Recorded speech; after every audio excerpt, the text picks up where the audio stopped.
Well, hello. Here we go. It is Now and Next, and we're back in the studio with our cast, our comms and strategy team this week. It is May the 29th, Thursday, as we record this, heading for the final, I guess it's sort of the final weekend of May, but it's one of those shoulder weekends, shall we say, because we're going to get into June in a hurry, and damn well ready for it, because the weather being what it is, it'd be nice to get some weather that you can get outside and enjoy for more than one day in a row. So here's hoping the turn into June is good, but we won't blame that on anybody in terms of, not even the weather guys, just generally speaking, they take a lot of grief.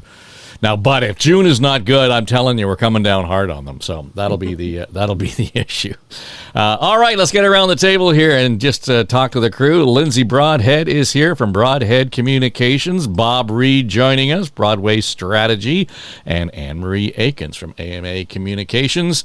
And there's been so much to talk about this week. It's funny, before we came on, the big story, the big buzz was all about the royal visit, the king delivering the speech from the throne. That lasted less than 48 hours in terms of buzz, Bob. I mean, there's been that much going on this week to talk about. But just generally, I found that there was an interesting after effect where there was the prescriptive, maybe predictive conversations about the necessity for the monarchy, but that kind of happens every time we bring up the monarchy. I just found that overwhelmingly the response to Charles' presence and his presentation in terms of the throne speech, I was surprised by how excited, maybe is the wrong word, but how engaged people were in that. I was too. I was really surprised by I shouldn't have been, I suppose, but I was watching the live coverage from the streets of Ottawa, and people were really ebullient in their excitement and their desire to get a handshake or get close enough to have a word with him. And it was refreshing to see. I mean, that always happens when there's a royal visit at any level, I guess. The monarchists come out of the woodwork and make a point of being there. But I think it was broader than that. And my take on this whole thing is we always seem to enjoy a high-level royal visit anyway. But the timing of this obviously was strategically important for Mark Carney and company as a power play, as a signal to send south of the border as to Canada's strength, Canada's history, Canada's sovereignty, even though our sovereign lives in another country. But just that whole idea of Canada is different. And in his mic drop moment, as the king said, as the anthem reminds us, the true north is strong and free. All of that, I think, gave us a bit of a hug. We've all felt, I think, under fire for many months now, and being squeezed and being put upon by everything that's been coming out of Washington aimed at us. And now finally, here was something that made us feel good again about this country and about being Canadian and about being different in a different way from the elbows up stuff. I mean, that fired us up too, but this was a nice thing. For a while it was feeling like, why can't we have nice things? Well, this was a nice thing.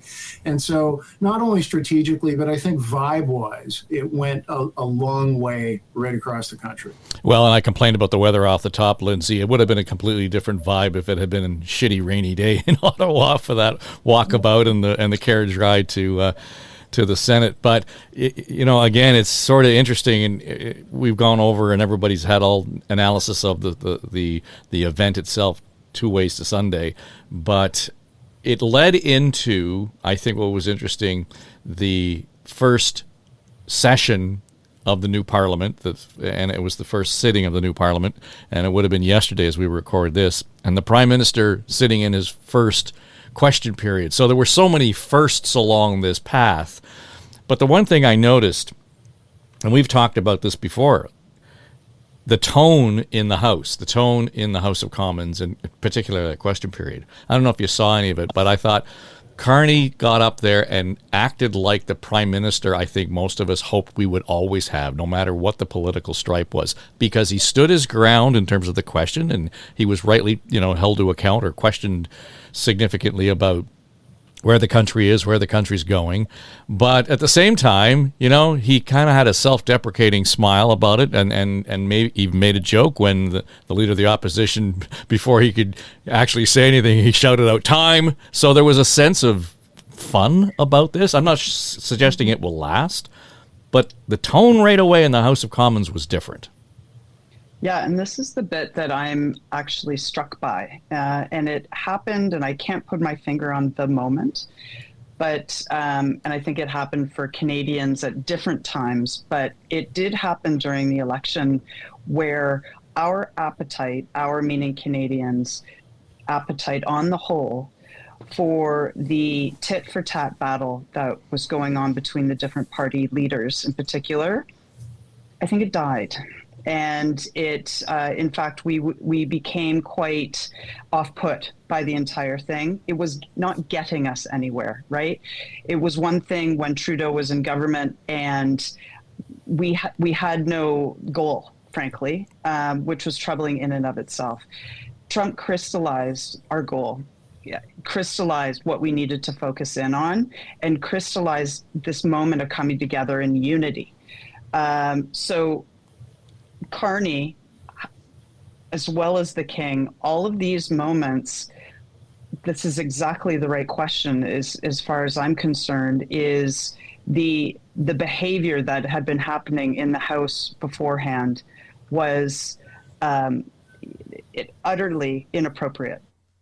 And it seemed insurmountable, right? The battling back and forth was just delay tactic after delay tactic. The work of Canada was not getting done because of the immature nature of all the players in that House. The King brought a level of maturity, leadership, diplomacy, all of those things, as you said, that we expect, back to order. And Carney's kind of, quote unquote, nerdy, self-deprecating approach to the entire thing is very British in that sense, right? And that the battle between the different parties in Parliament and in London it's similar to that. So I get the sense that the Tories right now don't know what to do with it. They know how to battle. They know how to throw tomatoes. They know how to spar with words. I haven't yet seen a challenge that's worthy of a debate compared to what the King and Carney have put forward.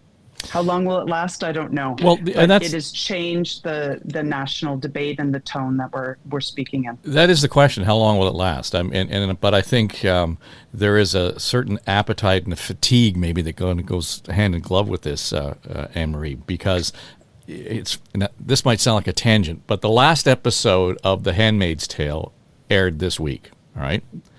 And if you watch the series, we watched it right through, the last episode was completely and utterly useless. It did absolutely nothing to advance any of the narrative really in the story. It was a stupid function of trying to create the main character's opportunity to write a book called The Handmaid's Tale.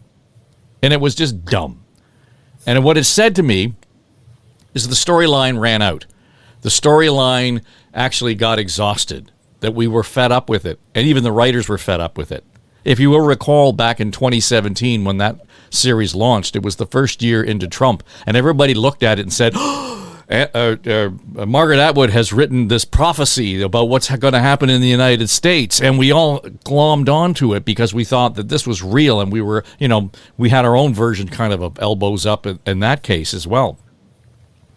But we got fatigued by what has happened vis-a-vis Trump. We got fatigued by what's gone on with the tariffs. And so the parallel for me was this storyline for The Handmaid's Tale where, okay, we're so done with that. I'm tired of it. I can't take it anymore. And I think Lindsay's right. All right, enough already. We've moved on from this tit for tat. But here's the thing. for me, the pivot has been now, we've moved on from the tit for tat. Now we're looking at, okay, how are we going to get shit done in this country? The premiers and the prime minister meeting next week. They're going to have their sit down, and he's already sent, whatever documentation along to say, here's the agenda, and here's how we're going to move major infrastructure projects along. He's given the chiefs of the James Bay 10 days to consult and offer their thinking on how we're going to do things around the Ring of Fire and mining and all that sort of thing. So whether you like that or not, the speed of it is, what we're doing now is we're really focused on sharpening what it is going to mean for the reset for this country. Mm-hmm. So I hope that that's where we go with this. But to me, that was the pivot. Yeah.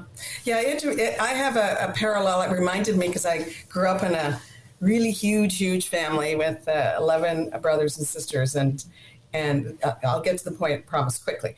We were jammed together. They had those kids like one after another. And there were 6 boys in a row. And it was like chaos most of the time. Sometimes we'd get into this rut, and no matter what my parents did, they'd be fighting, snipping, and it would last day over day. And then something bad would happen.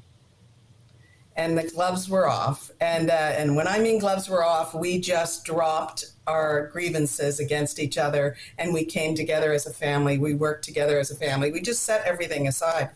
And I think Canadians, what I've seen happen is this patriotism, and that's what I think the King really tapped into with his very spirited address, and there was the getting back to the anthem at the end, and it was very it was really super touching. You couldn't help but be really touched by it all and moved and energized for it. But getting back to what I think what Carney, and I think what his right now his approval ratings are very high. And but I think the only thing higher than his approval ratings are Canadians' expectations of him. And so I think this will last as long as our expectations are getting met. And I think, and that is to get things done. As you said, get shit done, because we're really tired of, we've been fighting for, it seems like for the last few years, not getting anything done, not focused. And things are just getting worse and worse. And Trump is just, messing it even further. So I think we really have to, keep. I'm sure Carney and his whole team and is focused on making sure that there is a steady drip of progress, and that Canadians' expectations of him are being met.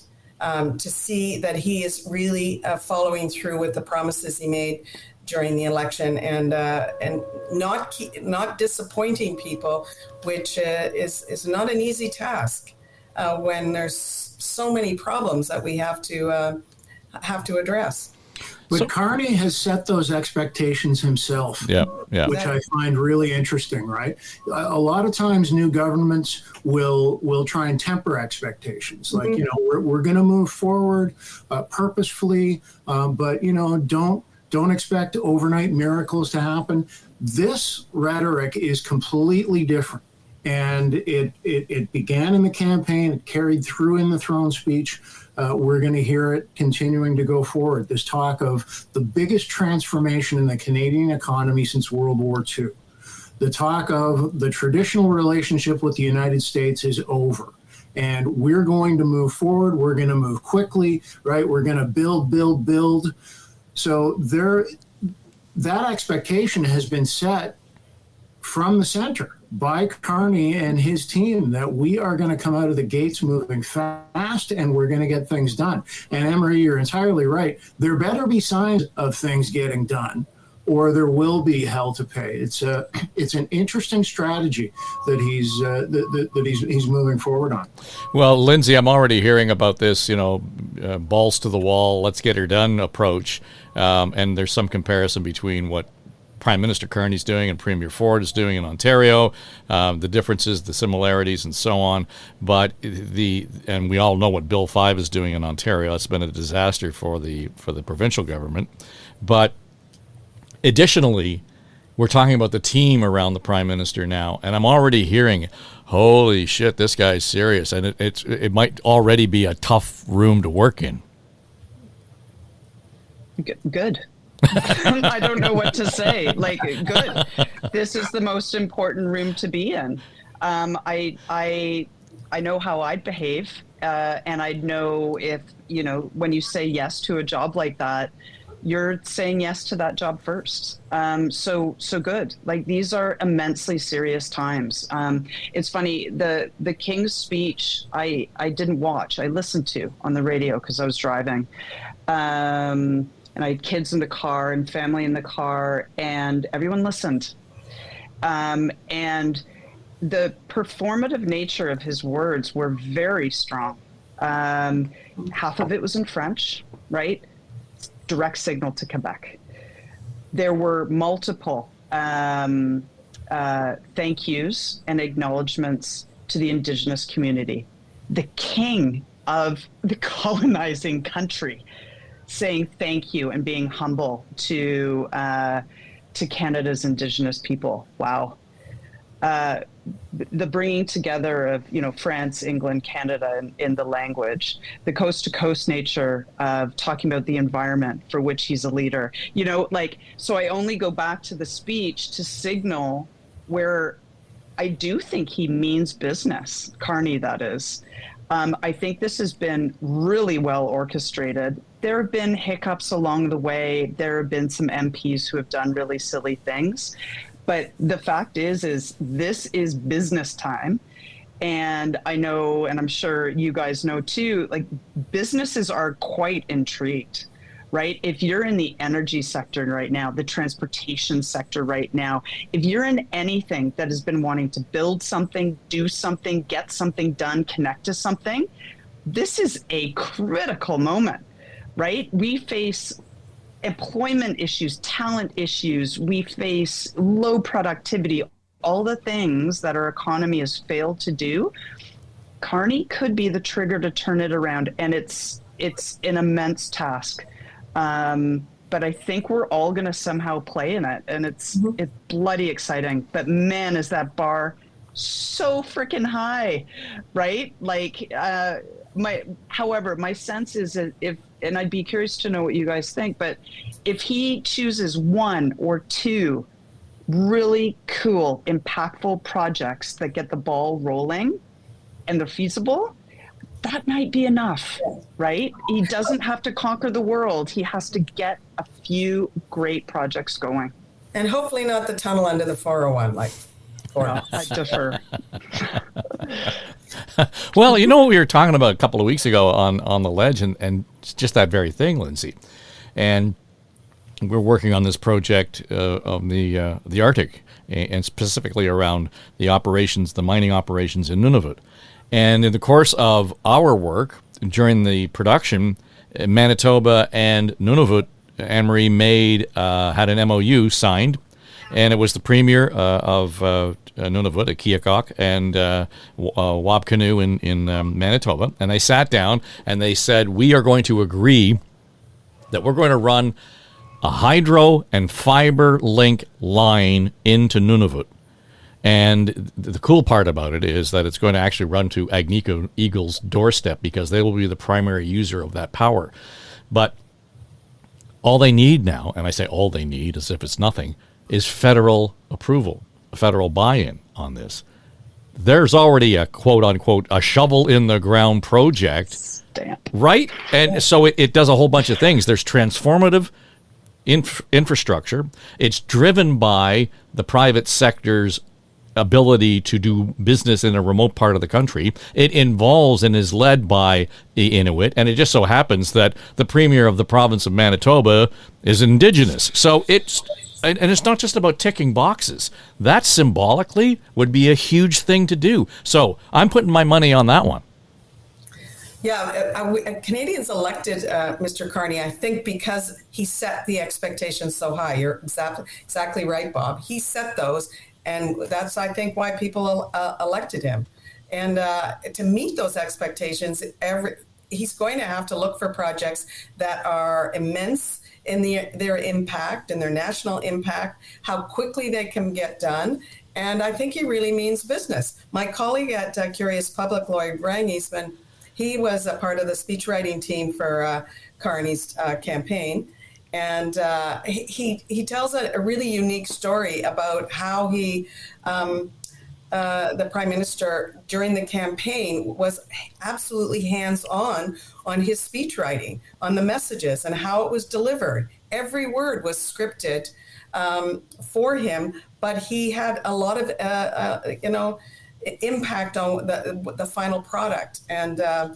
And that's interesting for leaders. Not all leaders are like that. They're all very unique in how you write a speech for them and how they deliver it and so forth. But he was very hands-on, and I think that's the kind of prime minister he's going to be. And I think we saw him in his first question period was exactly what you said, Dave. He was very different, and I think people appreciated that. And I think if that continues, and I really hope it does, because I really think that's going to sustain his popularity if we sustain this kind of pressure and this kind of how we behave with one another and get shit done. And I'm really kind of looking forward to it. It'd be really an exciting time, as Lindsay says. We might really get stuff done.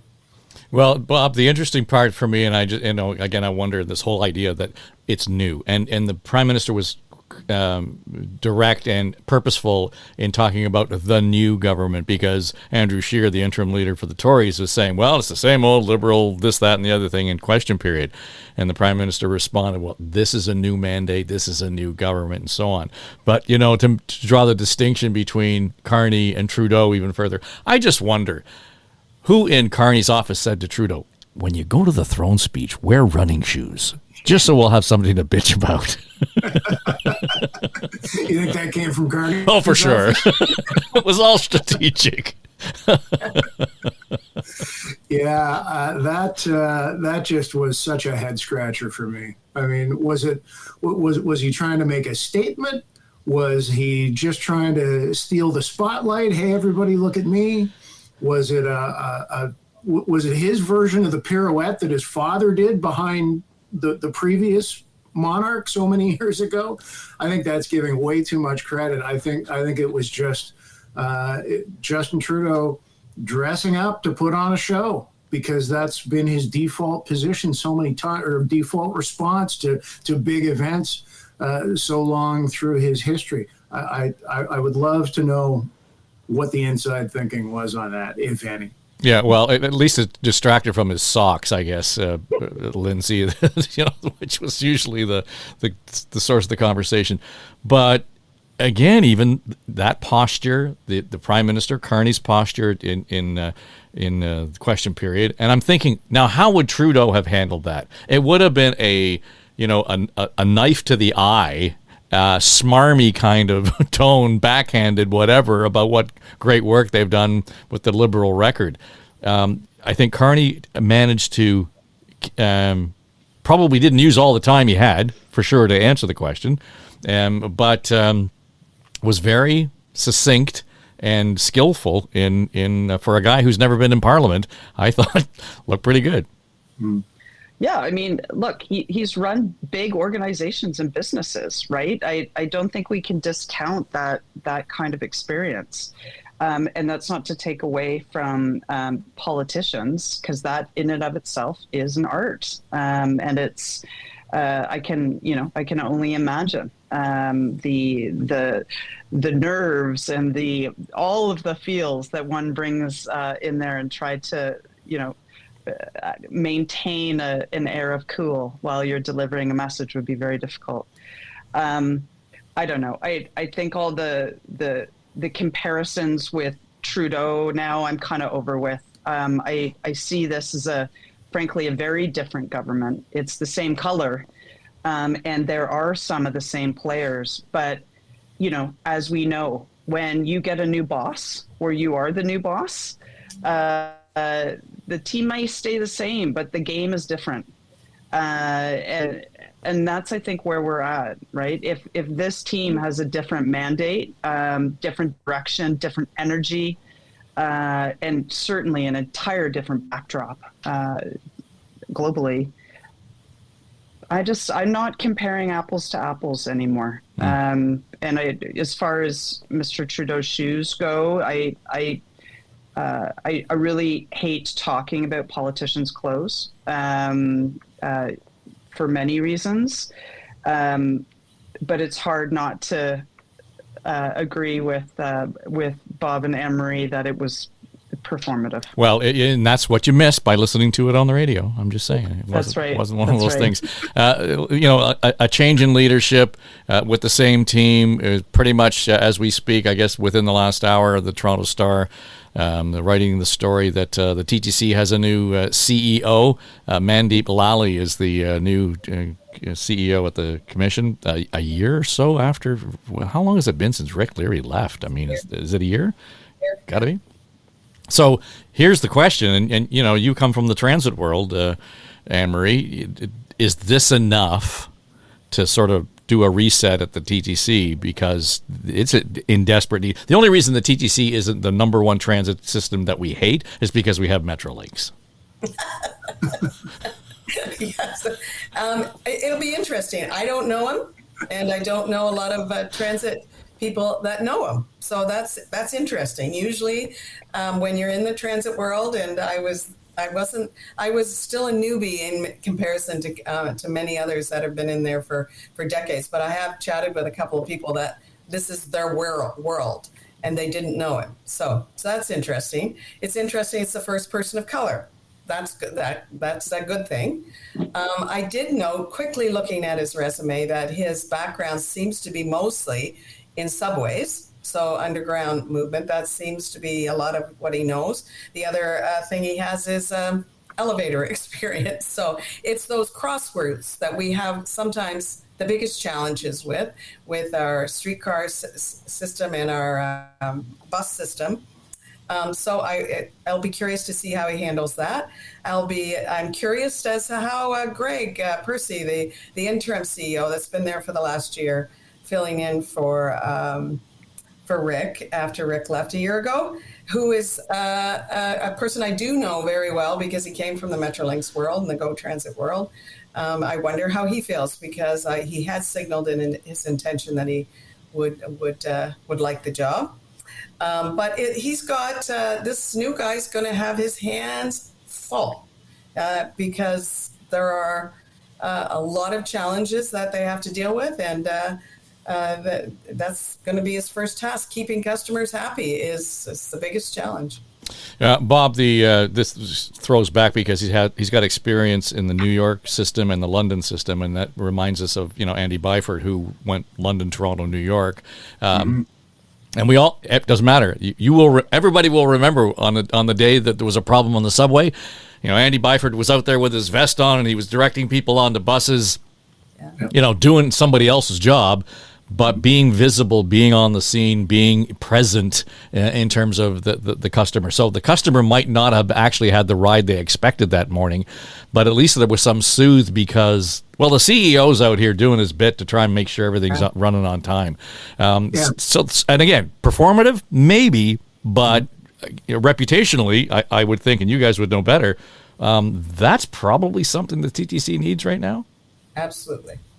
Yeah. Well, the TTC is in the customer service business for, help me out, Emery, 2 million customers a day, right? Yeah. That's exactly what they are. Yeah. So it's imperative that when things go sideways, that people at least get a signal that those at the top care, that their commute got screwed up, that they missed whatever event they were going to because the system shut down or was delayed or God knows what. I think it's a similar frustration that so many of us feel as airline passengers when things go sideways, that there is no voice, there is no face, there is no person. They seem exceptionally poor at communications when there are unexpected situations arise. So I fully agree with you about Andy Byford, his legacy, and he will be thought of as a very, very hands-on CEO. He was a very staunch advocate for the TTC as well with other senior levels of government and got some wins, but was never able to get enough to really transform the system. And I think that's going to be the biggest challenge for this new gentleman is how well can he work with the senior levels where the funding really comes from that enables the head of the Transit Commission to actually get things done. So remains to be seen. Well, Lindsay, I also remember when Andy Byford was on the scene, whenever he was out in public, he wore his name tag badge on his jacket, right? He didn't assume that everybody knew who he was or that he was somehow a TTC employee. But the fact... Well, but right, but he would make the point, and I'm not sure other CEOs at the TTC had always done that. But the point being, I'm part of this team, and it was a subtle but important way to express that to somebody whom he may have met on the street, helping them get onto a bus. He didn't have to say I'm the CEO, but I am Andy Byford who works at the TTC. So there was some ownership there in a very small, subtle way, But as we move forward with TTC now. The last guy to come into a transit executive job that is of some significance, Phil Verster. When Phil Verster got the job at Metrolinx, it was thought Phil was going to knock it out of the park here. Well, we don't even know what park Phil is in, and I say that with all due respect right now.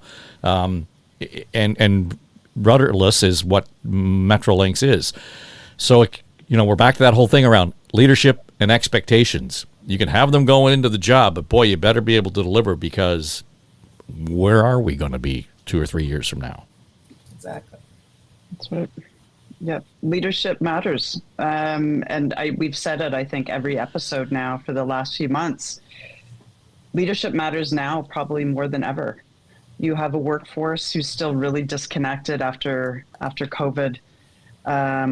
It's weird saying the C word, but the implications are far-reaching. Mm-hmm. And when you have a workforce like the TTC that has often been frontline to a lot of our city's, difficult populations, disgruntled travelers, a lot of tech issues, infrastructure issues, what do you do as a leader when you can't solve it all at the same time? So I think, there's a pie graph almost here. A number of things are going to have to work at the same time. He's going to have to get some support, some financials. There are problems that leadership alone aren't going to solve at the TTC. You need a budget that works and is working for you. But there is a huge margin of space where I imagine his teams can be motivated, performance can increase, small service-orientated things across the system can improve. And then there's all the things I know I don't know, right? Anne-Marie talked about the connectivity to the bus systems, the streetcar systems.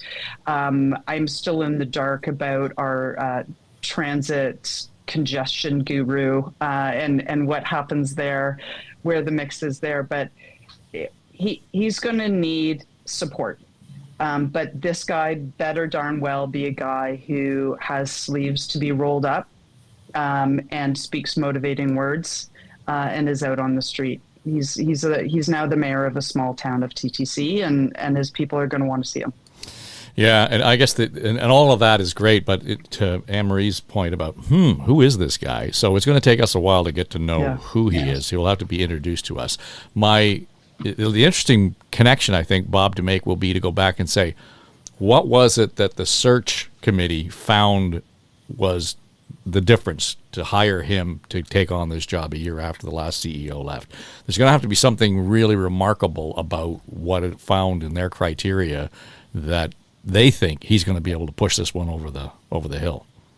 Or maybe not. Maybe he was the best they could do, the best they could find. It could be that case as well, right? It could either be this guy has got what we need and we went out and got him, or we put the call out, we did a big wide search, and out of anybody who put their hand up, this guy seemed like he could do the job. That could be the reality too, right? That's true. I don't expect anybody to say that publicly if that's the case, but that could have been the way it went down. Yeah, well, and we've said this before, Lindsay. There were key jobs at the city, TTC, Metrolinx, and there's nobody knocking down the doors or in a hurry to get some of those jobs. Recently, they've just hired a new chief planner at the city, but there were some significant jobs like that, and it may well get to, okay, why would I take this job when I can go elsewhere and do that and avoid all the bullshit and grief that I'm going to get from the bureaucracy at City Hall or Queen's Park? Sure. I mean, I do think there are huge groups of professionals, though, who would jump at a chance to take a job where you're putting yourself in such a difficult ring. They're thankless jobs in many cases. The difference is what I've observed is people who are stepping out of those jobs or aren't stepping in because they don't have the support systems around them, right? If you're going to be the enemy of everyone, and there's going to be a downloading of blame all the time, why would you take that job, right? If there's going to be a system where you are seen as the fighter, or you're seen as the fixer, or you're seen, frankly, as the person just to mobilize your team, different organizations need different things. You need the support of those who you report to, because then the conversation's different, and you're not going to get crapped on in the media or whatever the case may be. So part of it is cultural, frankly, and they go from thankless jobs to jobs that really make a difference, and maybe the salary isn't that private sector salary, but this is a solid, incredible public sector leadership role that's worth hanging my hat on. And I know I get to work with that guy or that girl, or I have, that team. So that, in my experience, on the whole, has been why people take jobs, or equally why people are like, this is too risky for me. Mm-hmm. Well, I mean, from the 100,000-foot view in terms of leadership down right to track level, Anne-Marie, you were anxious to talk about this, and the story popped up this week again about making the GO station at south of Etobicoke. What's the station specifically? Was it Mimico? Mimico, right. So to make it accessible. And that sounds like a great idea. Why don't we do it? Well, we've been talking about this, if I'm reading the story right, in some cases for almost like 25 years or 15 years. No, it was legislated in 2005. Oh, that there you go. By 2025, which seemed like a long way out, all transit stations in Ontario had to be fully accessible. Well, most of them are the underground stations. The above ground stations, that's no problem. They're accessible. They're easy to make accessible. But so that's Toronto.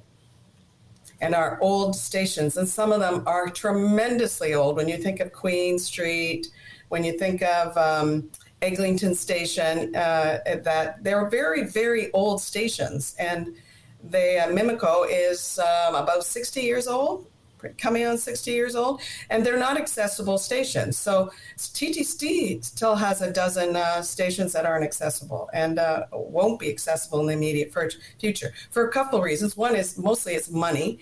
And one of the things that governments of all levels try to do is they try to absorb the cost during other construction. So, for example, if they try to do redevelopment of an apartment building near a condo building with the transit stations, they have the developer do the accessibility part of it. Well, Mimico's tried that a couple of times and the deals fell through. So that didn't happen. And so it didn't get done. And so now they put out a tender for a planner to plan a station. It is exceptionally difficult when a station is underground to make it accessible if it wasn't originally built as a. So I get that. And this new fella at TTC is going to have that immense challenge as well, to how to get these stations accessible. And I think one of the reasons he was hired was because of his experience with subways and all of the things that have to happen with connecting our subway system to the Metrolink's new projects that are being built, like Finch and Crosstown and all of the Ontario line. Those connections are challenging to do, and he's going to need that experience. he's also one of the things that many transit riders are annoyed with every single solitary day, many times throughout the day, are the slow orders on our subway system. They likely saw him as maybe an option for fixing all of those slow orders on subways and getting rid of them. But I do have one piece of advice for the new CEO is this mayor, our new mayor in Toronto, I'm still calling her new because Olivia Chow is still, I think, getting her legs about her, has a tendency, and we've talked about this several times before, is to blaming her staff for problems that go wrong. She often blames the frontline staff, but she also blames her leadership. So if I were him, I would be an Andy Byford type, and I would be out there when a problem happens, get ahead of it, own the narrative for what happened, what went wrong, and how they're fixing it. So he owns the narrative and he's out there doing his job. It will cut the legs a little bit off of if there's a tendency to then blame him for whatever went wrong or his staff for if something goes wrong. There's nothing that demoralizes staff more than when the highest person in their city blames them for their attitude or for failing to produce or whatever they are being blamed for. So that's my one piece of advice for him is be that leader. That's why we elected Prime Minister Carney, I think, because he showed us he had that leadership and that he could take control and he could get things done. I think the same and perhaps with just as much expectation is on this new TTC CEO, excuse me. So that's I think he's got a lot of things to do, and that and fixing all of the stations, whether it's Mimico, whether it's all the TTC stations, has got to be top priority for him. Well, and I think you should have a leather couch in the back for all transit-related leaders. They just come in, have a tea, talk about their work. With a lava lamp. Yeah, that'd be good. That'd be good. I can't speak to the drugs on offer, but Anne-Marie Aikins. The whole issue, though, and it keeps coming back to that level of expectation. But Bob, it's early wins, right? It's about the only way that you're going to get any sense that you're fulfilling expectation is to deal with early wins. So whether it's the Prime Minister putting his stamp of approval on the hydrofiber line running from Manitoba to Nunavut, or the new TTC chair saying, here's our 6-month plan to make sure that these 3 stations are going to be accessible by this date. That all kind of fits into that agenda of getting shit done.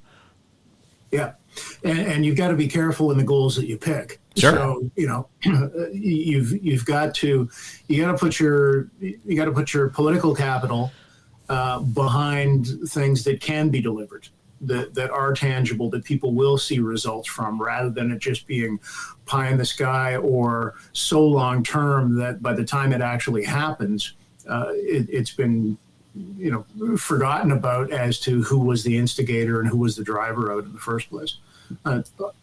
Stating some of the obvious there, I realize, but it's true. If you want to get wins on the board, you got to do that in fairly short order. So you've got to prioritize things that will deliver visibly and in a reasonable timeline. And when it comes to some of the big scale things that Carney's talking about, or making big changes in an aging and overloaded transit system, that's hard to do. Mm-hmm. Yeah. Just as we move into June, and we noted, this is going to be our outdoor period. This is the outdoor season for we Canadians, and we all. I hope so. Right. So we kind of want to get out there and do that stuff, and you've alluded to sort of the after effects still of COVID, and I think we still feel that in terms of how we work, how we live, how we socialize, Lindsay, still, and I think this is just the new way of the world. But it's nice to see that so much of that activity that happens outdoors is driven by cultural festivals and the arts. And I know, Michael Hollett's all excited about this year's edition of North by Northeast, and it's some significant anniversary. And I'm stupid now; I didn't remember to write it down. But the effect that has had, not just on the economy, but the cultural, the music, the tech. side of things that goes on in this city. And we love all of that stuff. But now we see this week where, we're talking about millions of dollars being invested in new security for these outdoor events, particularly to make sure that anything that's happening on the streets is, keeping people safe from whoever is deciding that they're going to use their vehicle as a weapon. And that might sound outlandish, but boy, in the last year, if you have started to track some of these events, whether it's here in Canada or around the world, that has become the weapon of choice for whoever wants to make a statement about whatever community. And there are so many people who are vulnerable at these events. I know it sounds awful, but I don't see that we can get around it. I think we got to do this, have this kind of investment. The answer is I don't know, right? Like I worry when we are fearful and plan for things so that there's a zero-sum risk, right? We can't account for every eventuality. But the arts, the entertainment, this is why we live. Like that, it's the most human of things to come together and celebrate in all of the cultural elements that we have. I'm of two minds because the most recent one out west was, this was a case of mental health, and I'm not actually certain that the goal of the exercise was to cause harm. I don't know. Toronto's incident many years ago certainly was, but that wasn't an event. That was a moment, and as devastating as had it been an event, but it was just an open street. So I don't know the answer to your question. I don't think we should be spending every last dollar protecting, because if people want to cause harm, they will, and a boundary won't solve it.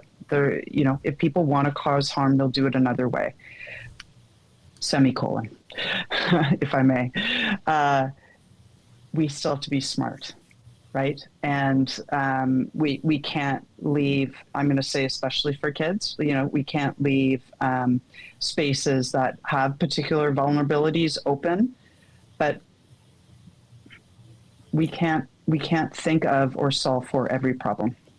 Well, and I agree with that. But I think, Anne-Marie, if you've been in cities in Europe where this is not even a matter of safety, it's about making it an issue of a pedestrian square, for example, in some towns in Europe, and there are vehicles that make their way around because it might be a tour or something that goes, but there are bollards that kind of come up and go down, and it's signaled by the vehicle that's coming on because it's got the technology to do that. So there are ways of doing this without restricting the event, but it's almost like saying, okay, well, we've got seatbelts, we might as well use them.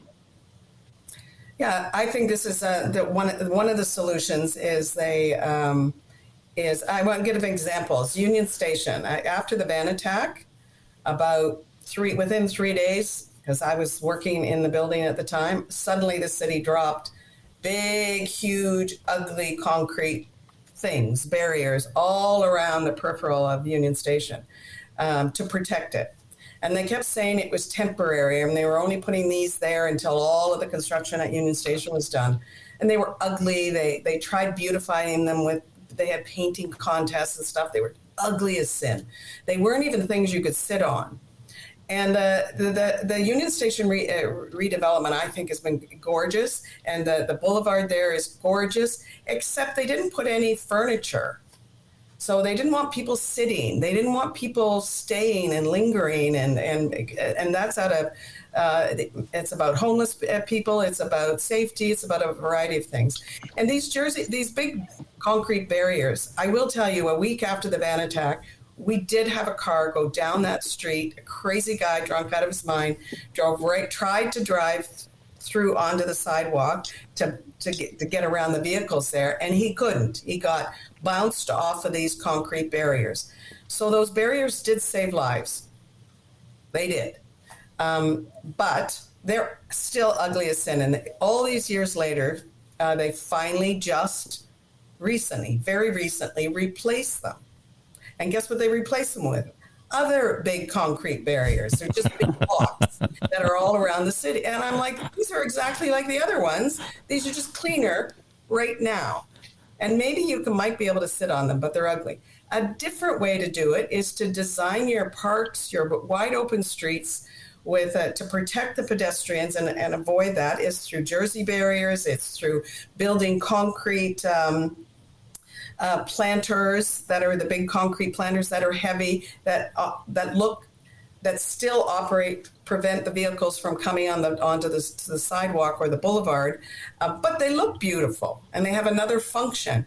You build kind of functional barriers that are beautiful and just end up beautifying there, and that's you design that from the outset. So it has to be part of your planning. It's not something that we're having a festival, let's try and make this street safer, and we'll spend all this money now. Build it into, when you're building these things, build it into your budgets to make it beautiful and safe. It's possible to do it. They do it all over the world. Well, Bob, there's the challenge for Toronto, though. Every small community, I mean, we boast about Toronto's, this community of neighborhoods, and we have so many cultural events that happen on a micro level all across, and that's what gives the city such great character and quality of life. If they even, I've heard somebody say, well, we'll have this area for these street festivals. Well, the folks in the East End aren't going to want to come to the middle of the city or the West End or whatever. You want to have your local community festival in your local community. So you got to solve for the lowest common denominator in some cases. That's what makes this challenging. Absolutely. I take everything Anne-Marie said, and I applaud it, actually, about building the function into the form from the outset. For places like Union Station is a great example where you do need that on a permanent basis. You do need that on a continuous basis.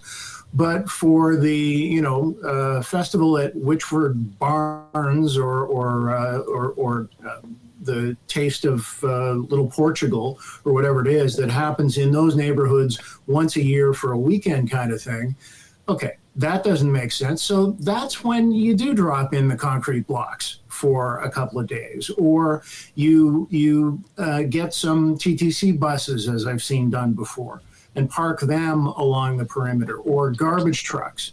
Are they pretty? Not in the least. But do they do the job? Do they do them quickly? Are they easy to move in and move out at relatively low cost? Yes. So there does need to be a balance between the two. And given the unfortunate world we live in and the horrific events that have transpired quite recently, we've got to do everything that we can reasonably do. Because, of course, God forbid, if something bad happens here, the first question is going to be, well, what were the preventative measures in place? What steps had been taken to try and stop this from happening in the first place? Mm-hmm. And Lindsay, you're right. You can't stop them all. You can't stop everything. You can't wall everything off, and you don't want to either. So that's the balance that needs to be struck. But I think we can take reasonable steps, and so some greater investment in security, I think, is warranted. You can't wall everything off. Before we go, they're going to take the walls down around John A. Macdonald at Queen's Park. The statue is going to be out for all to see. Lindsay, how long do you think it's going to be before we're going to, somebody's going to deface it? I know there's some new treatment on the statue that's going to make it hard to spray paint, or it's going to be easier to get off. But that's going to happen. And then the whole argument about, John A.'s position and history in this country is going to come to the fore again. We talked a couple of weeks ago about, Dundas and all of the name changes that are going on in the city and how important it is to make sure that we recognize and have our conversation. And I would say that this Canada Day, if John A.'s statue is, on full display at Queen's Park, it's probably a good day for it, because then we can have a Canada Day conversation about real truth and reconciliation. Well, this is it. And admittedly, I have and publicly, because of the radio we all do, I have flip-flopped on this issue in a very vocal way, right? Because, there'll be 3 years ago I felt one way, and then I was adamant I felt a different way, 2 years ago. Because this has been an issue that's been, I think, fairly prolific over a long time. And I'm not embarrassed to say that I think about it very deeply and I find it difficult. Where I am right now, though, and I'm giving myself a little bit of, I guess, wiggle room to change yet again. But having still thought about it quite a bit, I look to, Holocaust memorials. I look to the Berlin Wall. I look to how we teach kids. And rightly or wrongly, these men of our past are the men of our past. And they got us here and along the way made major errors. But we're here. And I would rather have a learned discussion, not an erasure. So I would rather that memorials such as John A. or whomever, whatever, have signage, have opportunities to learn, opportunities to talk. We are, to take this just a higher level for a moment, we're having this virus amongst us right now where debate is just this toxic thing and we're unable to listen. I'd rather not erase, but acknowledge, and acknowledge that some of history is troubled and it ain't black and white, and that is okay. So I'm thankful that the barriers are coming down in this particular case. I'm thankful that they have this magic glaze on top of it or whatever it is, so that bylaw officers aren't going to be wasting their hours and hours on it. But I also acknowledge that it's not that I'm supportive of it all the time. It's that it's our history, and that's okay. I dare say you never would have reached this conclusion in your conclusion if we weren't on the place where we could have a mature debate or discussion that was, sort of a safe place conversation to have. Because you don't get there if you don't allow for that sort of level of discussion. And I've used the analogy earlier, Anne-Marie, it's almost as if we humans create our own algorithm. We don't want to hear what Lindsay has to say, so she's not part of my tribe anymore. I'm not going to talk to her, and never mind listen to her. That's what this is about. I mean, I can see if you want to improve the display, there should be QR codes there that should be able to say, boom, this is what happened. Solomon Makwa should be able to pop up on your screen and say, this is why I object to John A. at the legislature. And Saul is a very well-respected member of the provincial parliament, First Nation Indigenous member. His voice is important in this conversation. Yeah, absolutely. I think whenever subjects like this are deeply felt, so they're emotional, I think one of the things that we fail to often do with our young people and with people in general is teach emotional intelligence, but allows you to have very different points of view, but to discuss them without hating each other and without denigrating each other and just trying to shut down conversation. It can be very, very difficult for a lot of people. And but that's what we need to do when we talk about our history, because I don't think it serves anybody just to wipe out our history and try to pretend things didn't happen because they were bad things. That's the only way we learn, is to examine them fully and have thoughtful conversations about it. So I hear what you say, Lindsay. I've felt differently. And when you start to feel differently is the more you look into it and the more you learn about it, then you start to, feel. Well, that's right. Because you've got to I almost want us to do a whole hour just on this subject and use different cases. But there is an immense pressure to have a point of view.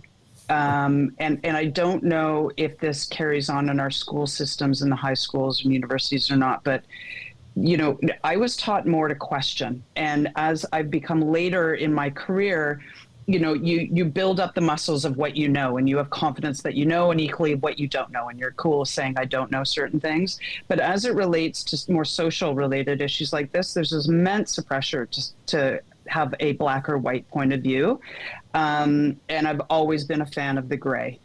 Because it allows time for listening to points of view. It allows time to you investigate your own bias, but also your own beliefs and values, and that matters. And that stuff doesn't happen in an instant, and it certainly doesn't happen as you're growing, or becoming familiar with if you're older and becoming familiar with a really difficult subject.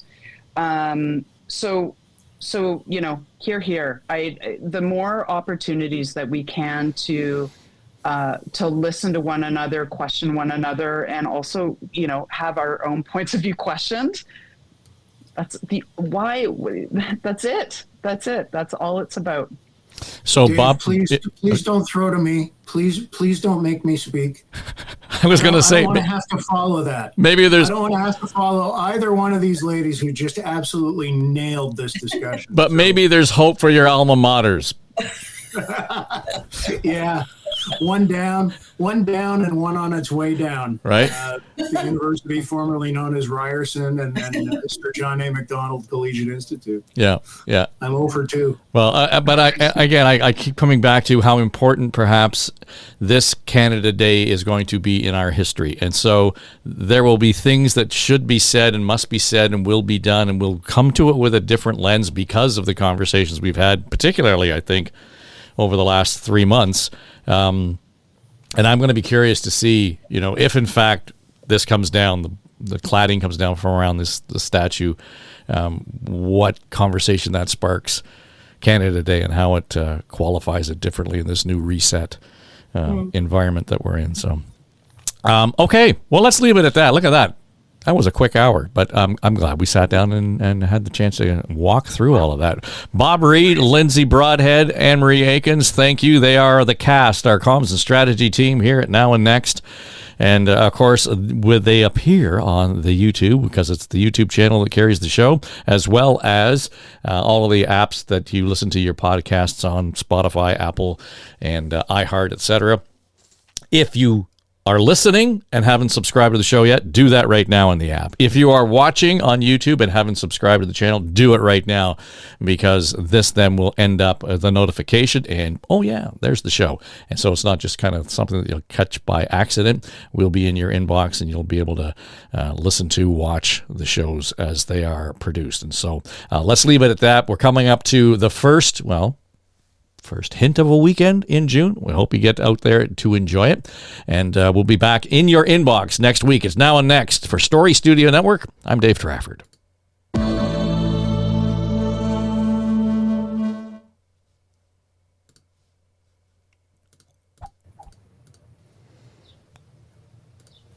we go.